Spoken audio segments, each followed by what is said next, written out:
children in BC grow up in poverty, relying on charity for basic needs that most take for granted. Children who are hurting, scared, and lonely will not learn. Education is supposed to be the great equalizer, but in BC, we spend $1,000 less per student per year than the national average. The Christie-Clark government continues to neglect our children. We cannot teach unless we teach students to stand up for themselves, their families, and their communities. To do that, we have to be models, standing up for ourselves, our students, and the future of our province.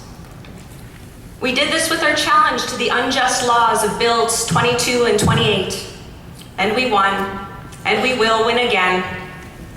Rights do not come from silence. They are not bestowed from above. They are achieved through struggle and risk. They come from a push from below. Our students need to understand our world before we can create a society with less prejudice, more opportunity, less ugliness, more beauty, less cruelty, more kindness. Teachers know best what and how to teach. We need better support, improved conditions, and more respect from government. Excessive student debt, languishing on TTOC lists, and a 10-year apprenticeship means that some of our teachers are barely surviving. No teacher should be living in poverty. No teacher should be afraid to take creative risks in his or her classroom, and no teacher should be afraid to work in our union.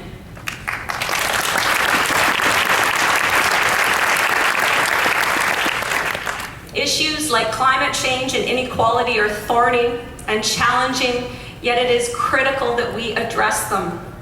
Our students deserve creative and innovative approaches to addressing these issues. The FSAs have long been discredited, but our students are still being forced into the boxes of standardization. Our students deserve recognition for their contribution to building a better society, and not simply for their potential to consume, not like the BC Eds plan, a business model to create a new market for consumption.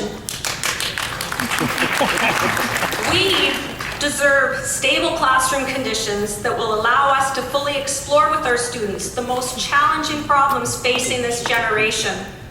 I am committed to obtaining what we need in our classrooms to teach freely, creatively, and with joy. I oppose initiatives like Teach for Canada and all those that approach education as an act of charity instead of a right that all children deserve. It will be difficult. It will require persistence and perseverance, taking a stand that at times may mean assuming risk. I'm dedicated to this challenge because it is the only means to build a better future for my children, my students, and our province.